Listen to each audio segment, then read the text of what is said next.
এই তো ভিউয়ার্স হয়ে গেল অসম্ভব মজার চিংড়ি মাছ, বেগুন, আলু এবং কুমড়ো বড়ি দিয়ে মজার পালং শাকের এই চচ্চড়িটা বা ভাজি। পালং শাকের এই রেসিপিটা অবশ্যই আপনারা একবার হলে ট্রাই করে দেখবেন, আশা করছি সবার পছন্দ হবে।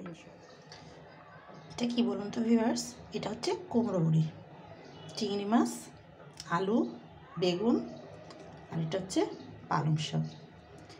পালং শাক দিয়ে কখনো কুমড়ো বড়ি, চিংড়ি মাছ, বেগুন, আলু দিয়ে খেয়েছেন কি? না খেলে আজকেই ট্রাই করে দেখুন, অসম্ভব মজার একটা রেসিপি। আসসালামু আলাইকুম ভিউয়ার্স, কেমন আছেন? আশা করছি সবাই ভালো আছেন, থাকবেন। আশা করছি পুরো ভিডিওটা জুড়ে আপনারা আমার সাথেই থাকবেন। তা কথা না বলে মূল রেসিপিতে যাওয়া যাক। ফার্স্টে আমি এগুলো ভালো করে ওয়াশ করে নেব, দেন আমি মূল ভিডিওটি শুরু করছি। তো ফিরছিটা ওয়াশ করার পর তো সয়াবিন তেল নিয়ে নিচ্ছি অল্প একটু। বড়িটা ফার্স্ট আমি ভেজে নেব, দেন চিংড়ি মাছটা রাখবো।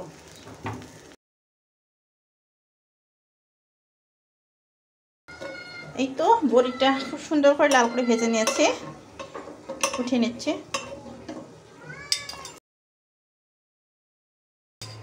এখন এখানে আরও পরিমাণ মতো আমি তেল দিয়ে দেবো। বড়ি ভাজ থেকে বেশি তেল দিলে বড়িতে টেনে নেবে তেল, এই জন্য অল্প তেলে বড়িটা ভেজে নিয়েছি। এটা কিন্তু একটা টিপস নতুন রাঁধুনিদের জন্য। এখন কিছুটা তেল নিয়ে নিলাম, এখন দিয়ে দেব পেঁয়াজ কুচি, রসুন কুচি, আর দিয়ে দেব কাঁচামরিচ। কাঁচামরিচটা আপনাদের স্বাদ মতো নেবেন, বেশি পছন্দ করলে বেশি দেবেন, কম পছন্দ করলে কম দেবেন। এই তো পেঁয়াজটা হালকা সটে হয়ে গেছে, এখন এই অবস্থায় এখানে চিংড়ি মাছটা দিয়ে দিচ্ছি।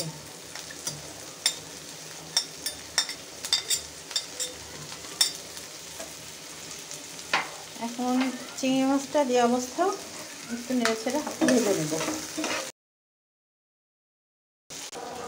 রসুন পেস্ট, সামান্য পরিমাণ আদা ও জিরা পেস্ট, ধনিয়া পাউডার, হলুদের গুঁড়া, সামান্য পানি দিয়ে দেবো কষানোর জন্য।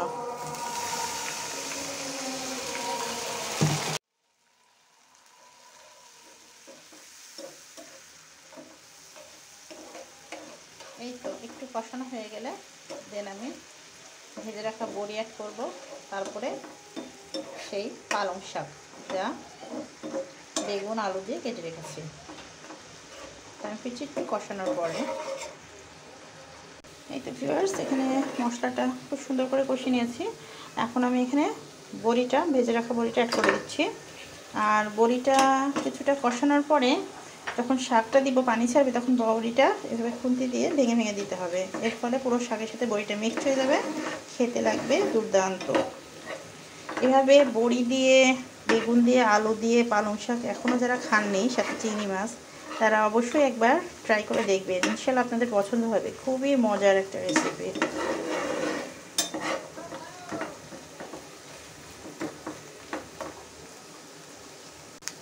এই তো এটা বেশ কিছুক্ষণ কষিয়ে নিয়েছি। এখন এই যে ধুয়ে রেখেছি পালং শাক, বেগুন, আলু সব সুন্দরভাবে ধুয়ে পানি ঝরে রেখেছে, এখন এগুলো মশলার সাথে অ্যাড করে দিচ্ছি। এই তো একটু নেড়ে চেড়ে দেন আমি ঢেকে দেব। আর লো মিডিয়াম হিটে শাকটা আমি খুব ভালোভাবে সেদ্ধ করে নেব। শাক থেকে যে পানি বেরোবে সেটা দিয়ে কিন্তু খুব সুন্দরভাবে রান্না হয়ে যাবে, এক্সট্রা কোনো পানি দেওয়ার কোনো প্রয়োজন নেই। তো এই অবস্থায় এখন আমি ঢেকে দিচ্ছি। তো ফিরছি শাকটা পুরোপুরি হয়ে যাওয়ার পরে। আমি ফিরলাম কিছুক্ষণ পর, এই অবস্থা। এখন আমি দিয়ে দিচ্ছি স্বাদ মতো লবণ। লবণটা দেওয়ার পরে আমি একটু ভালোভাবে নেড়ে চেড়ে দেবো।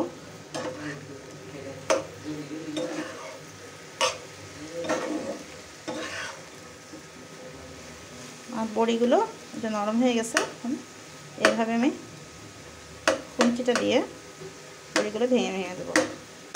এর ফলে পুরো শাকের সাথে বড়িটা মিক্সড হয়ে যাবে, খুব সুন্দর একটা টেস্ট পাওয়া যাবে।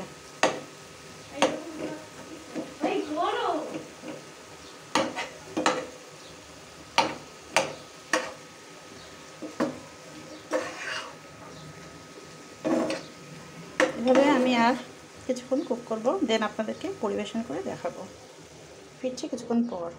এই তো ভিউয়ার্স, হয়ে গেল অসম্ভব মজার চিংড়ি মাছ, বেগুন, আলু এবং কুমড়ো বড়ি দিয়ে মজার পালং শাকের এই চচ্চড়িটা বা ভাজি। পালং শাকের এই রেসিপিটা অবশ্যই আপনারা একবার হলে ট্রাই করে দেখবেন। আশা করছি সবার পছন্দ হবে ইনশাআল্লাহ।